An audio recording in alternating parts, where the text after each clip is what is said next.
Olá pessoal, bem-vindo ao episódio 4. Vamos analisar o contexto da organização, requisito 4 da norma, já começando aí a ser auditável realmente o requisito 4. Nós vamos falar dele, fique ligado nesse quarto episódio.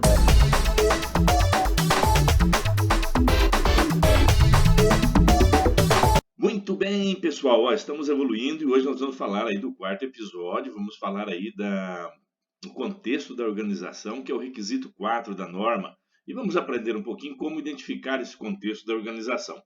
Ele é um novo requisito, tá? Na ISO 9001, ela declara que uma organização deve considerar tanto as questões internas quanto externas e que vão impactar os seus objetivos estratégicos no planejamento do seu sistema da gestão de qualidade.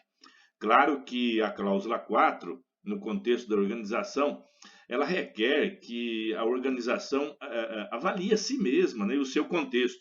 Isso significa que você precisa definir as influências de vários elementos na organização e como eles se refletem no sistema de gestão da qualidade. Na cultura da organização, que é muito importante, a cultura é preponderante na ISO 9001-2015, tá? Isso significa que você precisa definir quais as influências dos vários elementos da organização e como eles vão refletir, como eles vão impactar o seu sistema de gestão da qualidade, ok? Trabalhar também aqui já os objetivos e metas e a complexidade dos produtos, o fluxo dos processos e informações, o tamanho da organização, mercados e clientes, etc. Também significa detectar riscos e oportunidades com relação ao contexto do negócio. Em síntese, gente, este requisito ele pede que você faça uma avaliação do ambiente externo, ambiente interno, defina as partes interessadas e o interesse de cada uma dessas partes dentro do negócio e faça aí um levantamento dos principais tópicos, aquilo que mais representa para cada um das partes interessadas e faça aí uma avaliação, vamos digamos, dos 5 primeiros pontos, aqueles que mais impactam, através de uma análise SWOT, que é uma referência, tem vários aí, você vai encontrar na internet, já é uma boa forma de você fazer a avaliação desse quesito. Mas por onde começar? Embora a norma ela não prescreva nenhum método, né? Até porque a norma ela não diz como que você tem que fazer. Ela diz que já está feito, você que tem que fazer. Ela não diz como, uma forma para você definir o contexto da organização. Existem alguns marcos lógicos. Por exemplo, se você tiver recertificando, você já tem o escopo e tem o manual da qualidade, que já não é mais obrigatório agora na 2015. Mas com base nele, você já consegue ter uma definição e basta você botar o PDCA para rodar em cima daquilo que você fez durante a certificação. Tá? Primeiro, então, você precisa definir quais dos novos requisitos já são atendidos na documentação existente. Até porque alguns requisitos que estariam relacionados, né, eles vão estar já, o que pode ou não ser transferido para a nova norma. Caso você não tenha, você vai começar do zero aí, a definir os seus partes interessadas, o que cada um pensa da empresa, ações que você pode definir para cada uma dessas forças, fraquezas, oportunidades e ameaças. Uma vez que o escopo já está definido, falamos isso aí no episódio 3, junto com as exclusões, ou seja, lembra que nós comentamos que não é fácil, mas você precisa justificar se você deixar processos ou produtos, serviços fora do escopo aí do seu sistema de gestão da qualidade para a implantação da ISO 9001. Tá? Então precisa estar muito bem identificada e as etapas desse processo, elas seguem assim. Primeiro, a identificação de questões internas e externas. Então, tudo que impacta o seu negócio, e lembra lá que nós falamos na primeira, aquilo com foco no cliente. Segundo, a identificação de quem são as partes interessadas, internas e externas, e quais as suas necessidades. Terceiro, documentação do contexto da organização. Então, precisa isso estar documentado, estar guardado, e é importante que você, quando aplicar o ciclo PDCA nisso, você faça esse negócio girar para que ele possa estar atingindo as metas previstas e, obviamente, promover o processo de melhoria. E a revisão regular e monitoramento. Então, esses 4 fatores, eles são muito importantes para definir o contexto da organização, e são exatamente esses passos. Então, através das questões internas e externas, que são o primeiro passo, tá?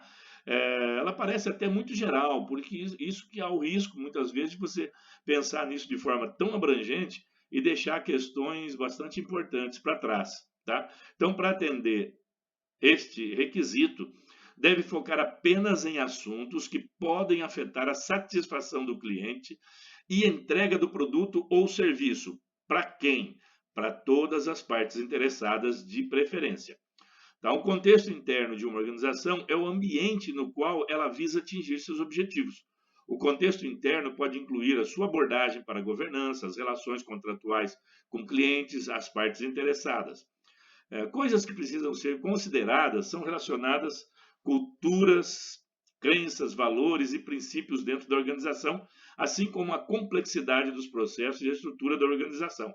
Então, se você fizer o planejamento estratégico da organização, incluindo a análise SWOT, muito provavelmente, claro que definir datas para fazer a revisão disso, acompanhar os resultados que você espera conseguir para cada parte interessada, para a necessidade da parte interessada, definir uma data para você poder fazer a avaliação disso e fazer reuniões periódicas para poder fazer essa avaliação. É importante também você fazer um cronograma da revisão disso. Hoje, com a implantação dos OKRs ou da administração ágil, normalmente se faz isso a cada 3 meses. A revisão do planejamento estratégico, então, de longo prazo, ela caiu, vamos dizer assim, ela já não é uma coisa mais moderna, tá? O ideal é que você tenha aí realmente a composição do seu planejamento, e ele pode ser revisto aí pelo menos a cada 3 meses. Ações precisam ser rápidas realmente, e as metas também. Um planejamento estratégico é de longo prazo, tal. Olha, realmente, mesmo ele sendo de longo prazo, faça a revisão periódica, porque o mundo está mudando muito, a coisa está muito dinâmica. Se você esperar um ano para rever um planejamento estratégico, pode ser que você chegue atrasado em muita coisa. Ok? Então, para determinar o contexto externo, você deveria considerar questões decorrentes do ambiente social, tecnológico, ambiental, ético, legal, econômico, né? E isso você vai encontrar muito bem aí na análise SWOT, tá? Nós deveríamos nos preocupar com as opiniões de outras pessoas. Em termos simples, os requisitos para a identificação das partes interessadas relevantes significam que você precisa decidir sobre quais opiniões a sua organização deveria se preocupar. Quais partes interessadas têm maior impacto na sua organização e ser considerado dentro desse requisito os desejos e as necessidades deles. As partes interessadas, então, elas incluem clientes diretos, usuários finais, fornecedores, parceiros, reguladores e outros. As pessoas da organização, os proprietários e acionistas e até mesmo as sociedades são consideradas partes interessadas. Então você, claro, precisa colocar isso no papel, tá? Isso não pode ficar solto. Todo mundo sabe, é óbvio.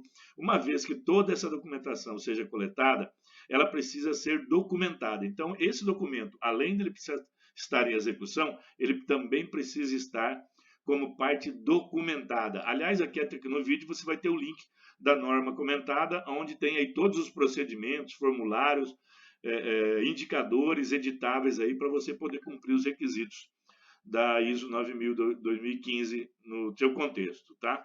A primeira escolha é criar um novo documento, e este documento será algo para o organismo certificador, e ele vai requerer, ok? A segunda escolha é incluir esses novos requisitos no manual de qualidade. Apesar dele não ser obrigatório, eu recomendo que se faça o manual de qualidade, porque ele pode ficar como um instrumento bacana aí para as novas gerações, aquelas pessoas que chegarem terem uma boa consciência de tudo que você está considerando na qualidade. E ela vai te ajudar muito no cumprimento do requisito 4, tá? Uma outra vantagem desta abordagem é que, assim, todos estando familiarizados com o manual da qualidade, mesmo que hajam grandes mudanças, o impacto não será assim tão drástico, né? E eles já terão uma boa noção da estrutura da documentação. E também os auditores da certificação podem perguntar por ele, mais por hábito do que não vai garantir a certificação nem tirar se você não tiver, tá? E por último, e não menos importante, a análise crítica regular de tudo que você levantar nesse aspecto, ela é muito importante. Então, por isso que é importante monitorar. Certamente você vai levantar quais são os impactos internos e externos e você vai medir isso. Ao longo do tempo, você vai fazer um acompanhamento disso e verificar se ela está avançando, se vocês estão melhorando aí no aspecto da análise que você está fazendo disso. Quando nós chamamos análise crítica, é que você faz uma análise dos resultados, considerando que mesmo que você tenha melhorado, você pode ainda melhorar ainda mais. O contexto da organização, ele se parece como um dos requisitos. Documente e esqueça sobre ele, tá? Mas essa não deveria ser. A informação coletada através da definição do contexto, ela pode ser muito útil para definir espaços para melhorias, e isso não deve ser tomado por certeza. Conhecer o contexto da organização e opiniões das partes interessadas pode ajudar você a melhorar a sua organização e torná-la ainda melhor. Tá? Espero que essas informações, veja o vídeo mais de uma vez, para você poder contextualizar bem tudo isso que eu estou falando. Eu estou falando pela experiência que eu tenho. Você tem o link aí onde tem a norma comentada, volto a dizer, você tem esse contexto não só comentado, mas também com sugestões do que você pode implantar para ajudar você a implantar esse requisito sem precisar de consultoria. Dá uma olhada nos links aí, se precisar de alguma informação, me passe um WhatsApp, mas entra no canal, inscreva-se no canal, ative o sininho para você receber as notificações, ok? Qualquer dúvida, manda aí um recadinho para a gente, tá? Este é o 4º episódio, estamos falando do contexto da organização. Daqui a pouco nós vamos ter o 5º episódio falando sobre liderança. Fique ligado no canal Evaldo Reinas, dica de gestão da qualidade e inovação. Um forte abraço, até o episódio 5.